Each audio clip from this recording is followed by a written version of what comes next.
성경 말씀 큐티와 사설로 신앙과 세상을 이어주는 다리 김규배 브릿지. 헌법이란 책의 예와 법의 정치 사상 부분을 읽으며 경국대전에 대한 관심이 생겼습니다. 정두전의 정치 사상이 잘 드러나 있다는 경국대전의 핵심은 예치주의로 정명과 명분을 기반으로 하고 있는 정치 사상이라고 합니다. 핵심은 범신론적인 세계관이 아닌 유의신적 세계관을 바탕으로 만들어진 정치 사상으로서 오직 하늘에서 각각의 다른 목과 구실을 주어 어울려 살아가도록 했다라는 것입니다. 그렇기 때문에 각자의 명분과 분수를 찾아서 지키는 것이 바른 통치자와 피치자의 예의라는 것입니다. 이를 바탕으로 정치가, 사회가 이루어져야 된다는 것이죠. 이는 신분제를 확립하려는 시도로 이어질 수밖에 없지만 중요한 것은 신분은 실력의 차이가 아닌 윤리적 충실도로서 자신의 명분과 얼마나 이어지게 살고 있는가가 각 사람의 신분을 드러내는 것임을 주장한다고 합니다. 임금은 임금답게, 신하는 신하답게, 백성은 백성답게 사는 것이 예의 근본이며 만약 그 예를 따르지 않는 자가 있다면 군주라도 역성혁명이 가능하다라는 것이 경국대전의 내용이라고 합니다. 임금이 민심을 잃는다는 것은 천심을 잃어버리는 것이기 때문에 명분과 자격을 빼앗는 것이 충분한 사유가 된다는 것입니다. 이를 막기 위해서 군주가 바른 군주가 되도록 도와주는 총재의 역할을 강조하였고 실무적 총책임은 신하 중의 하나인 이 총재가 담당하도록 하였습니다. 근본 사상을 세워나가고 만민을 바르게 교육하는 역할, 이상적인 인간의 모습을 세상에 보여주는 역할은 임금이 맡지만 실무적인 일은 신하들이 담당하는 것이라고 이해가 됩니다. 또한 총재, 재상의 정치가 잘못될 것을 우려하여서 언관이라는 직책을 수립하기도 하였습니다. 그들은 감사의 역할을 담당하고 언제나 간언할 권리가 있었습니다. 뿐만 아니라 그들은 신분의 고의를 떠나서 누구든 그 자리에 설 수 있었지요. 여기까지 봤을 때 경국대전은 백성에 대한 이야기는 없지만 조직을 세울 때에 참고하면 참 좋은 책이라는 생각이 들었습니다. 각자의 역할을 잘 수행하고 서로의 역할을 잘 이해하고 인정해주는 예의로운 사회가 되면, 그리고 각자의 역할을 수행하며 상대방의 역할에 적절한 도움과 견제가 이루어지면 참 좋은 사회가 될 것 같은 생각이 들었습니다. 그렇습니다. 이것은 이상입니다. 하지만 이상은 우리의 삶의 소망이 됩니다. 이상이 이루어지지 않을지 몰라도 바른 이상을 세우는 것은 보다 건강한 사회로 나아가는 미천이 되기 때문입니다. 기독교도 마찬가지지요. 목사는 목사답게, 성도는 성도답게 그 모든 각자의 역할을 하나님이 주신 마음으로 잘 수행할 때 그 공동체는 바른 공동체가 될 것입니다. 만약 그러한 일을 수행하지 못할 때는 그에 상응한 적절한 조치와 서로의 견제가 필요한 것이겠지요. 인싸와 싸, 기성세대와 신세대, 종교와 삶, 꿈과 현실을 이어주는 브릿지가 되고 싶습니다. 정통 기독교 방송에 꿈을 꾸고 있는 반포 침례교회의 김규배 목사였고요. 오늘 브릿지 시작하도록 하겠습니다.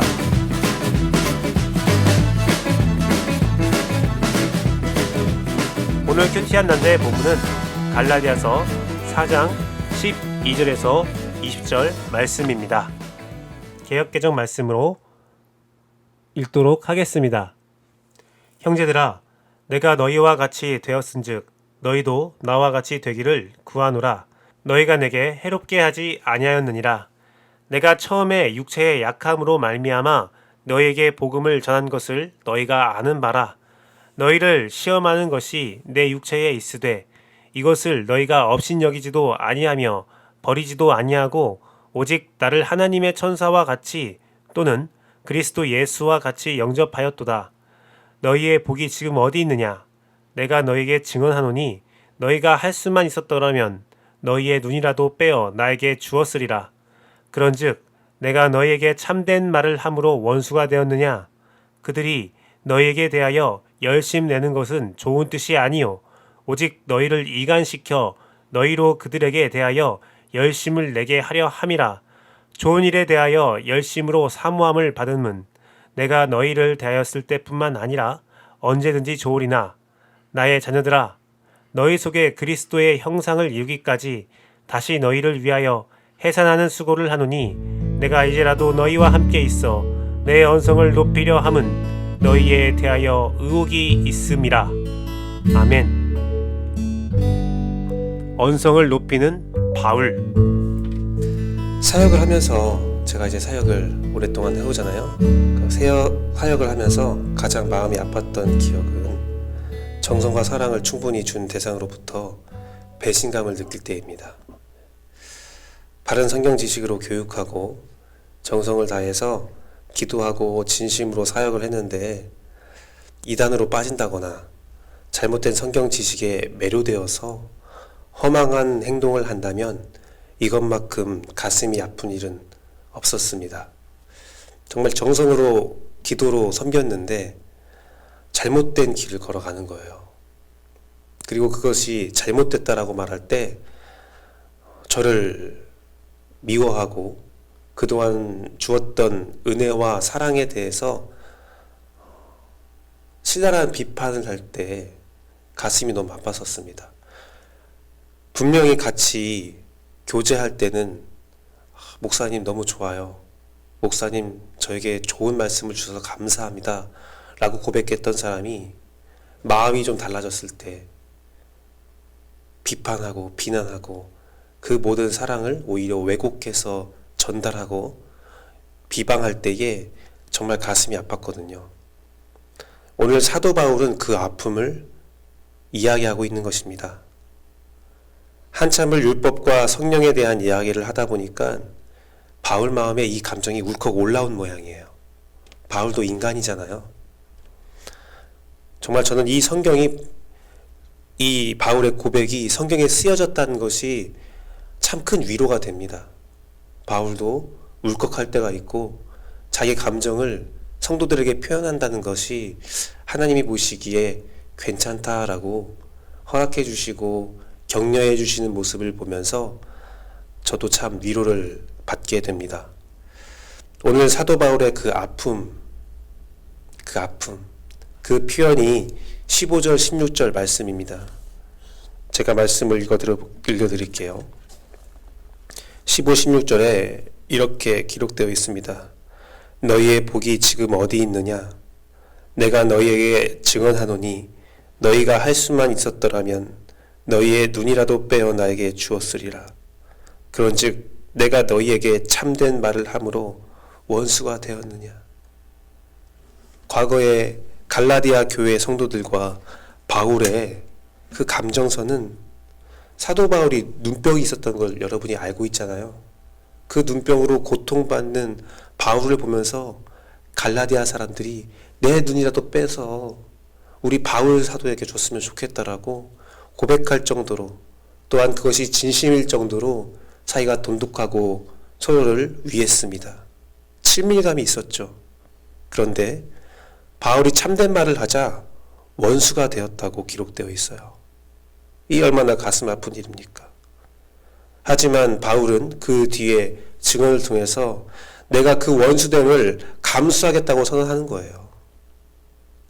내 어조를 부드럽게 하겠다는 것이 아니라 내가 어조를 강하게 해서라도 너희와 원수가 된다는 한이 있어도 내가 할 말은 하겠다는 바울의 모습을 우리가 볼 수 있습니다. 바울은 20절에서 언성을 높이겠다고 말을 합니다. 그 이유는 19절 고백에 있습니다. 제가 19절 말씀을 읽어드리겠습니다. 나의 자녀들아, 너희 속에 그리스도의 형상을 이루기까지 다시 너희를 위하여 해산하는 수고를 하노니. 사도 바울은요, 이미 그들을 위해서 해산의 고통을 다 감수했어요. 이방인들을 위하여, 그 말씀이 들어가지 않은 자들을 위하여 전심을 다해서 고통당하면서 매질당하면서 감옥에 갇히면서까지 복음을 전하는 바울이었어요. 그의 생명을 다해서 전한 복음이 어느 날 다른 율법자, 율법 선생, 다른 복음을 가져온 사람에게 신속하게 나아가는 모습을 보면서 너무 고통스러운 거예요. 하지만 그 고통을 한 번 더 감수하겠다는 바울의 모습입니다. 내가 새 생명을 위해서 너희들에게 그리스도의 형상을 이루는 것을 위해서는 더 아픈 일, 배신의 고통, 너희의 관계가 어그러지는 일, 너희와 나의 관계가 원수가 된다 할지라도 내가 이 반드시 지켜야 할 진리를 위해서 이 평화적인 관계가 깨어진다 할지라도 바른 말을, 진리를 전하겠다는 바울의 모습을 우리가 봐야 합니다. 그리스도의 형상이 세워지지 않는 것을 절대로 묵인하지 않겠다. 내가 평화해야 하고 너희와 관계가 좋아야 하겠지만 그리스도의 형상이 세워지지 않는다면 나는 그것을 거부한다라는 사도 바울의 결단의 모습을 우리가 볼 수 있다는 겁니다. 그런데요, 이것이 정말 관계에서의 정확한 사실이고 관계의 핵심입니다. 생각해 보십시오. 교회 공동체는, 그 교회 공동체 안에서 우리의 관계는 예수 그리스도 때문에 이루어진 관계입니다. 우리의 관계에 예수 그리스도가 없다면 우리는 헛된 관계에 지나지 않는다는 겁니다. 우리의 관계의 원활함, 친밀함 때문에 예수 그리스도의 진리가 외면받고 있다면 그것은 이미 우리의 관계의 이유는 사라진 겁니다. 우리가 함께하는 이유가 무엇입니까? 우리가 함께 기도하는 이유가 무엇입니까? 우리가 서로 사이좋게 지내려고 하는 게 아니에요. 이 세상에서 우리가 떵떵거리면서 살기 위한 것도 아닙니다. 우리가 왜 관계를 맺습니까? 왜 우리가 친밀해야 합니까? 그것은 우리가 예수 그리스도의 복음의 진리를 함께 믿고 그 복음의 진리의 바탕 가운데 자신의 삶에 예수 그리스도의 형상을 이루는 것이 우리의 삶의 목표이기 때문입니다. 같은 목표를 가지고 세상의 세찬 도전 때문에 고통받고 있기 때문에 함께 서로를 세워주는 일에 우리가 힘쓰기 위하여 우리의 관계를 맺고 있는 겁니다. 홀로 이 세상에서 버틸 수 없기 때문에 삼겹줄이 더 튼튼하다는 믿음 아래서 우리는 관계를 맺으면서 서로를 도와가며 신앙생활을 하는 겁니다.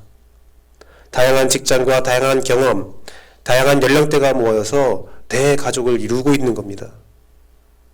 함께 협력하며 개개인 각자와 모든 공동체 구성원이 예수 그리스도의 형상을 이루는 것이 교회 공동체의 유일한 목적입니다. 이를 위해서 언성도 높이겠다라고 하는 바울, 편하지 않죠. 불편하죠. 과거에 그 사랑했던 내 눈이라도 빼어주고자 하는 그 마음을 생각하면 정말 그러고 싶지 않죠.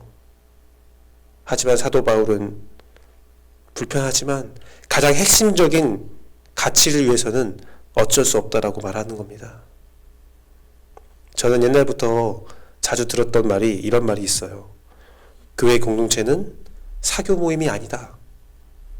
교회 공동체는 훈련을 받기 위해서 세상과 실전적 전투를 위해서 모인 군대와 같다라는 말을 들었습니다. 우리가 늘 긴장과 전투적인 예리함을 가지라는 말은 아닙니다.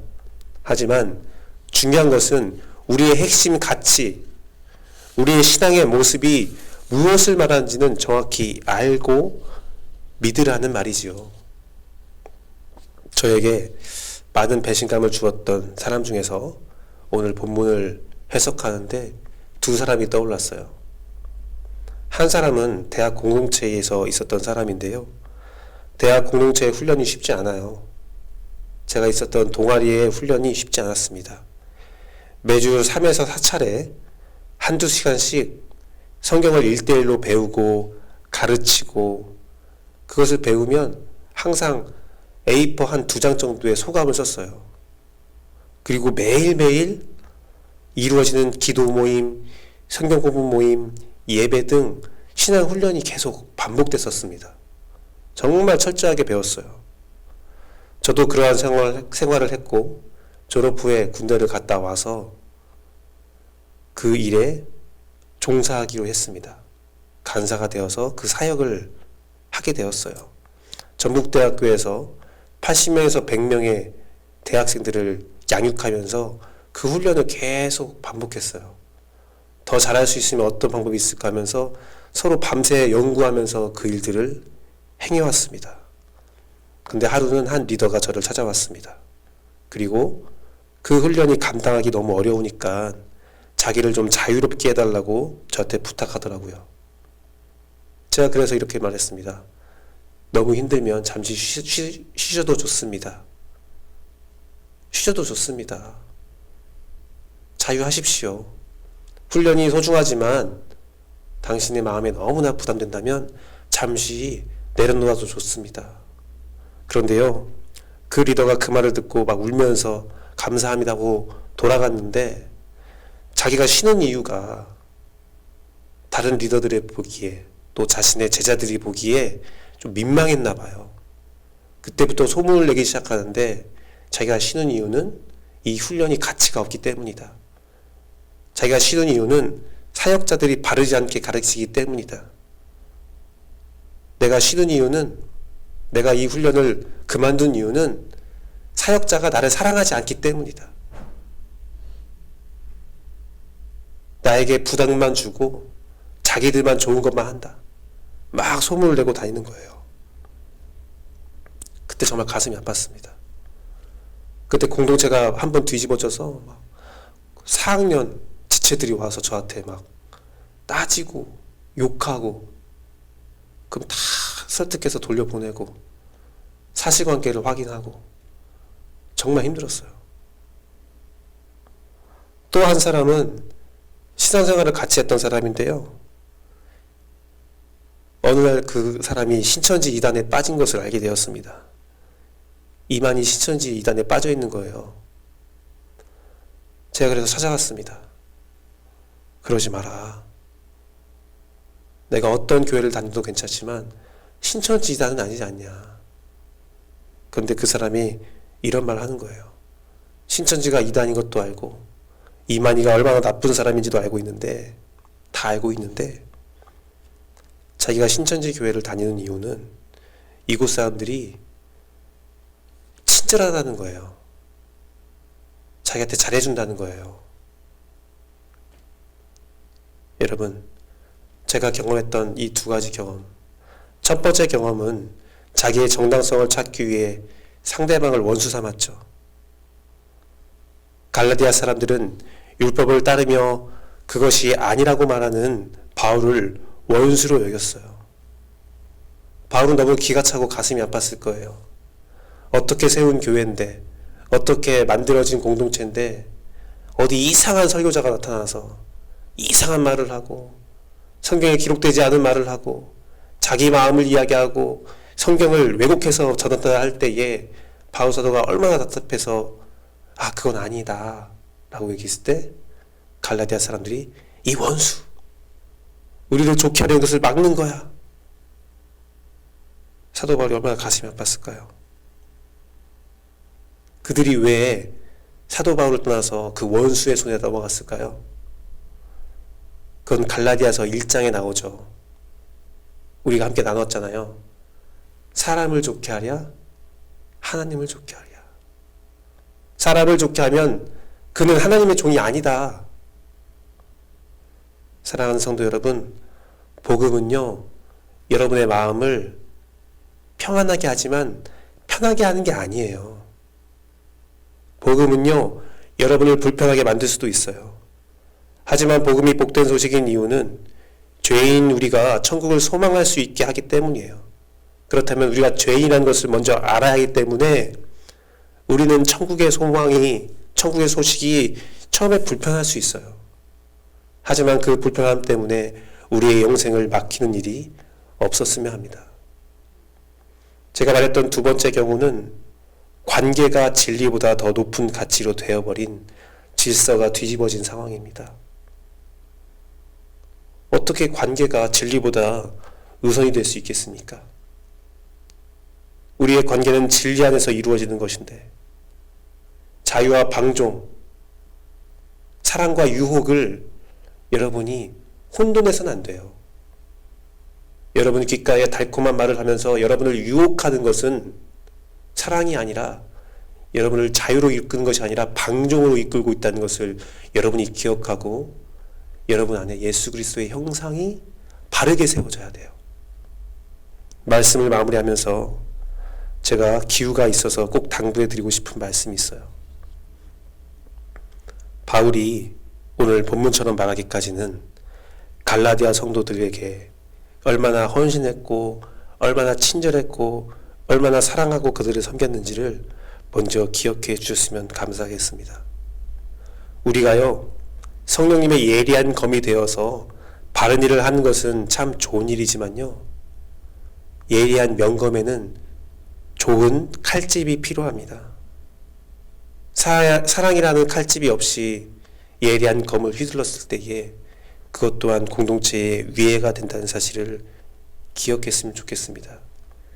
여러분의 명검이 하나님의 소유가 되어서 예리하게 공동체를 그 진리를 세워나가면서 예수 그리스도의 형상을 세워나가는 것 전 간절히 바라고 바랍니다. 하지만 그 검이 하나님이 원하신 때에는 사랑이라는 칼집에 넣어져서 주 예수 그리스도의 은혜 가운데 온전히 사용되기를 간절히 바랍니다. 함께 기도하겠습니다.